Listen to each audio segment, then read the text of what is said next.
Merry Christmas, and welcome to the first ever Gosack Darwell Flute Studio Christmas Recital. Today's concert unites two powerful forces: the original story of the Nutcracker by E.T.A. Hoffmann and the beautiful music of the Nutcracker Ballet by Tchaikovsky. These unprecedented times have challenged us as musical performers to think outside the box and discover new ways to create our art form and present it to the world, especially during the Christmas season, when music should always find a way into our hearts. These students have been working very hard on their repertoire, and they are very excited to present this beautiful Christmas recital for you today. I sincerely hope that you enjoy the concert. And now, without further introduction, the Nutcracker.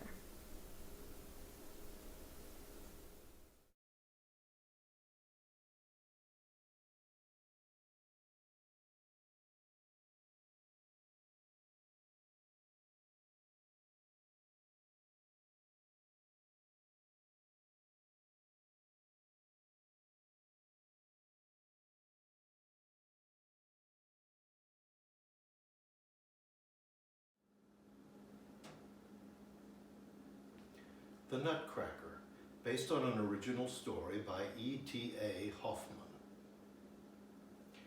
It was Christmas Eve at the home of the Stahlbaums, and like children everywhere, Clara and her brother Fritz were overcome with excitement. Their parents were decorating the Christmas tree before the grand holiday party, but Clara and Fritz were not allowed into the parlor until it was finished. They elbowed each other to sneak a peek at the glittering tree through the keyhole. At last, the guests arrived and the doors were thrown open. "Let the party begin," everyone cried, as they joyfully filled the festive room.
The children danced and played.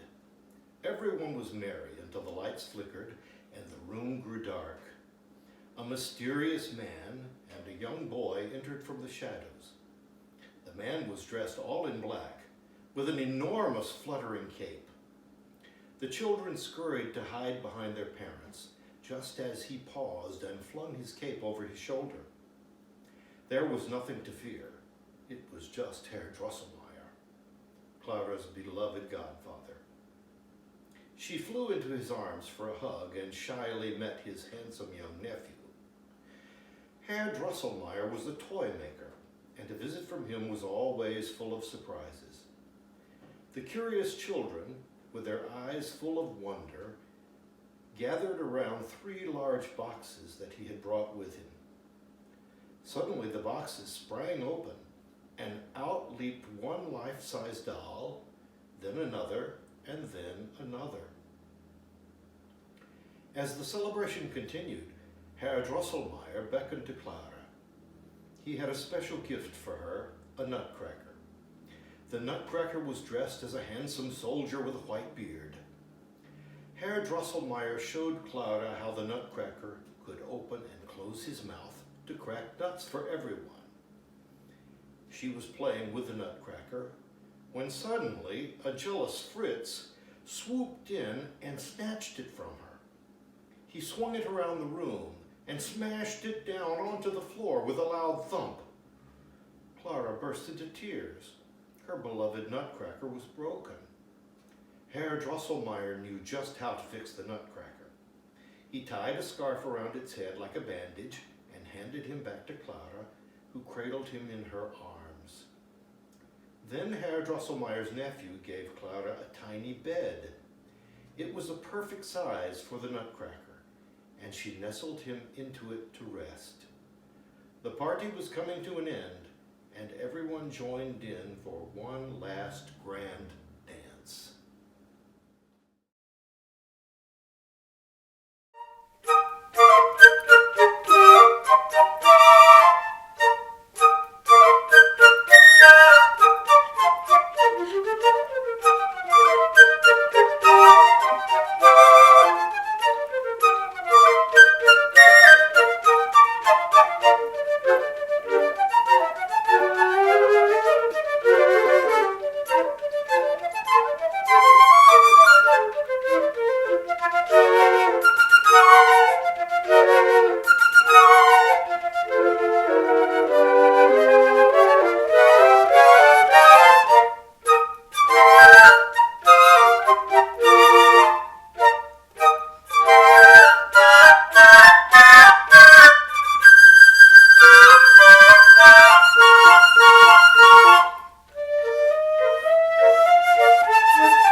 When the music ended, the guests bundled up and made their way out into the frosty night air.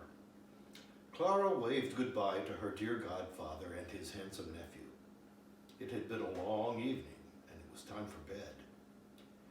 During the night, Clara awoke, remembering that the nutcracker was alone downstairs in his bed. She ran down to scoop him up. With the nutcracker safely in her arms, she curled up on the sofa and drifted back to sleep in the soft glow of the Christmas tree. She hadn't been asleep for long when Herr Drosselmeyer slipped back into the house to properly mend the nutcracker. He gently slid him out of Clara's arms, repaired him under the light of the moon, and disappeared into the darkness. Just then, strange things began to happen. At the stroke of midnight, Clara was pulled from her sleep by the chimes of the grandfather clock. She rubbed her eyes in surprise. Great big mice appeared from the shadows and began to scurry across the room. With a rumble and a shake, the tree began to grow before her eyes. The lights were flashing brightly as it rose higher and higher. Then her brother's toy soldiers sprang to life, and they marched in to battle the mice.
wore a shiny crown on his head.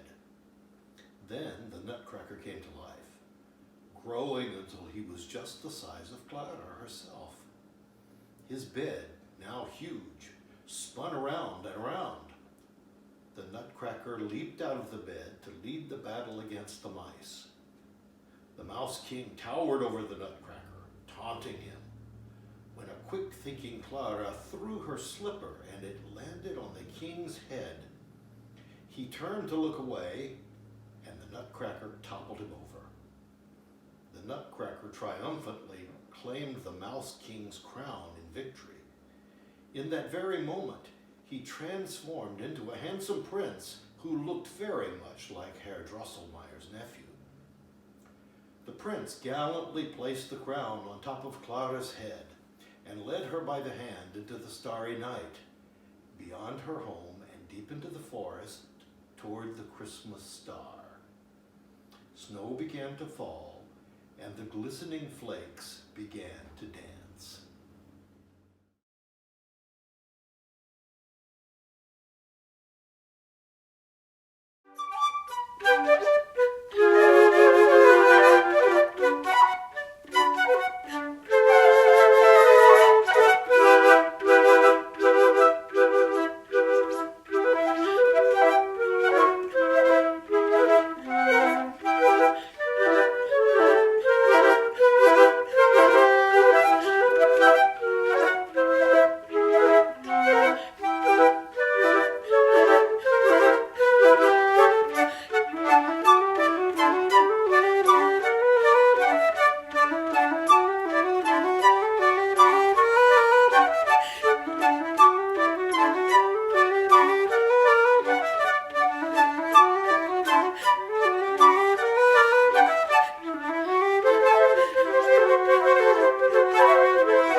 The prince took Clara on a fantastic journey.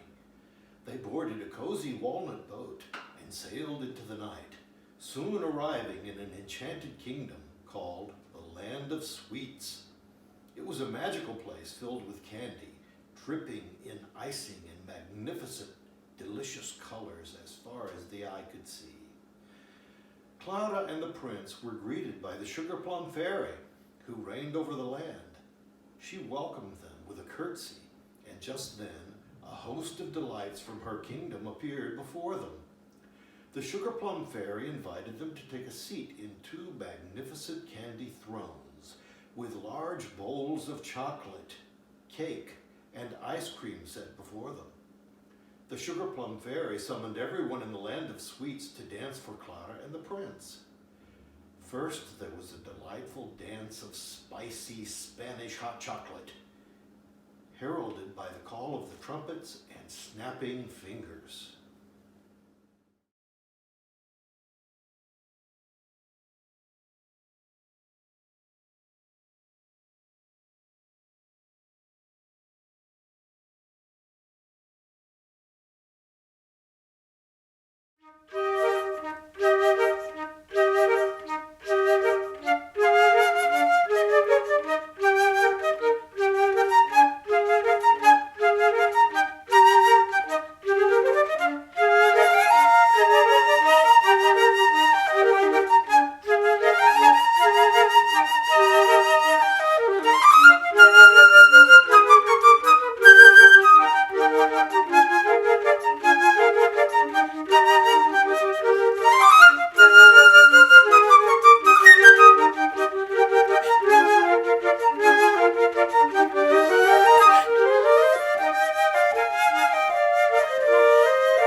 Next came the mysterious Arabian coffee dance that evoked the warmth of the Middle East and ended with the tinkling of tiny cymbals.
Then a group of jesters dazzled Clara and the prince with a rhythmic dance full of high kicks and acrobatic leaps.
Chinese ladies sprightly floated and bobbed while drinking tea out of gigantic teapots.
Marzipan shepherdesses stepped out, tiptoeing delicately while playing their reed flutes.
gigantic Mother Ginger, who swaggered before them.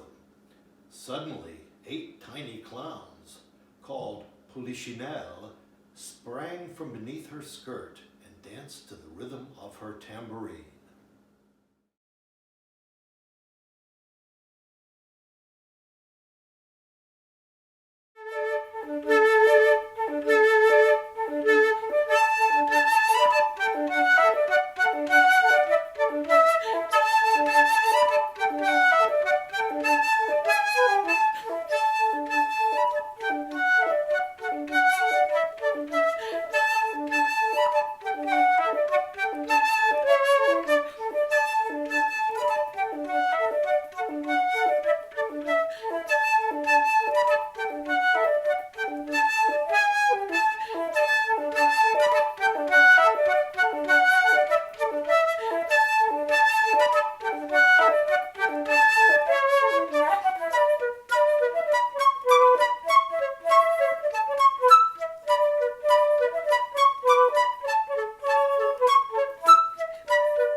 Just then a garden of flowers appeared.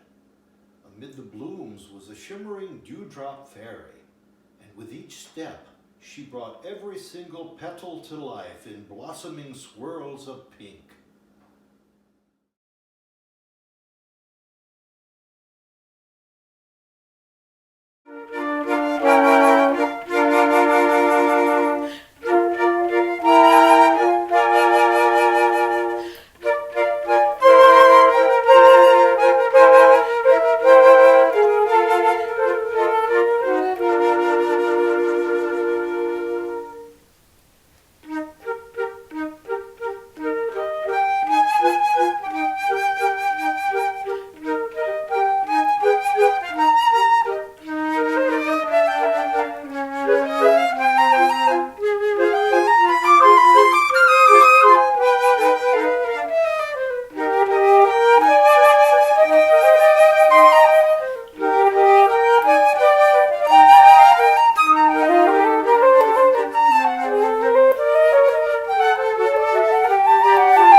Plum Fairy returned with her noble cavalier.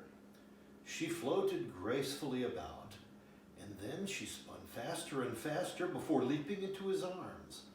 It was all so deliciously marvelous.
With another wave of her hand, the Sugar Plum Fairy summoned her entire kingdom for a joyous farewell celebration.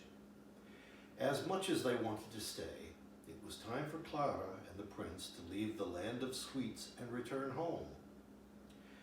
As the soft, lovely snow continued to fall, they climbed into a beautiful sleigh pulled by magical reindeer.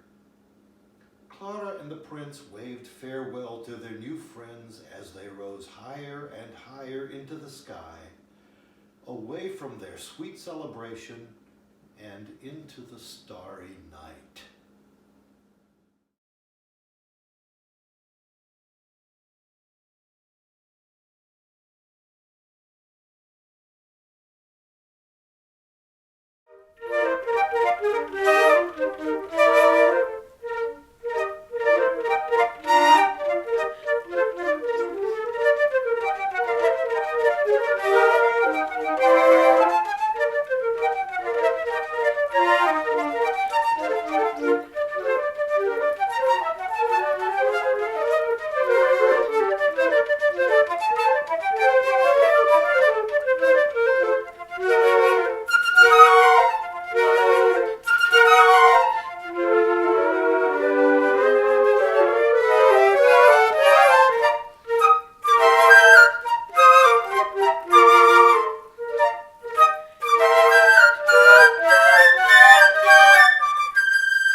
Hi, my name is Eliana Herbst.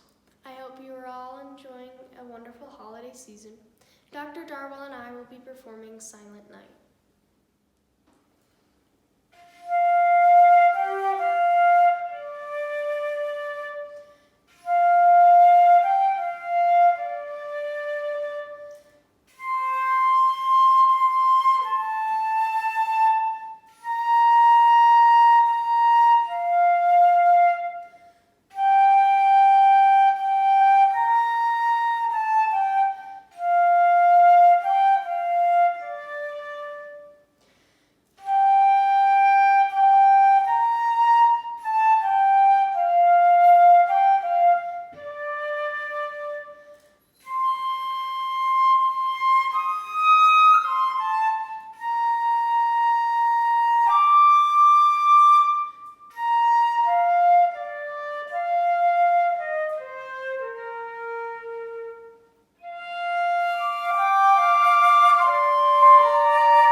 For this recital, I have chosen to feature a small number of my college students to perform one of my favorite pieces.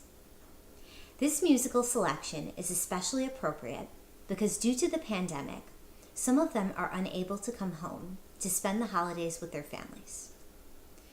Performing I'll Be Home for Christmas, Marissa Webb, who recently graduated with her master's degree in flute performance from the Chicago College of Performing Arts at Roosevelt University, Evan Corradolo from the Eastman School of Music, Cameron Bielak from the University of Louisville, Paige Sackman from the University of Alabama, Madeline Solden from Elmhurst College, Annabelle Andrews from the University of Iowa, and Adriana Oropez from Purdue University.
Thank you very much for viewing today's recital.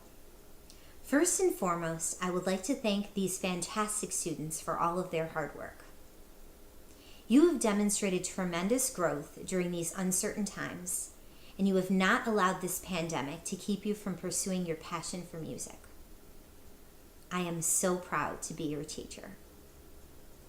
I would like to thank my husband Chris and my father John for their constant love and support. Lastly, and most importantly, I would like to thank the parents. Without the love, care, and support of each and every one of you, this beautiful concert that you just heard would certainly not be possible.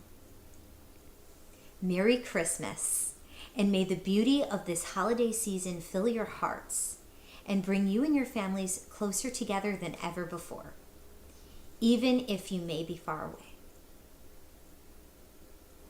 I leave you with the beautiful sounds of Flute Salad performing Have Yourself a Merry Little Christmas.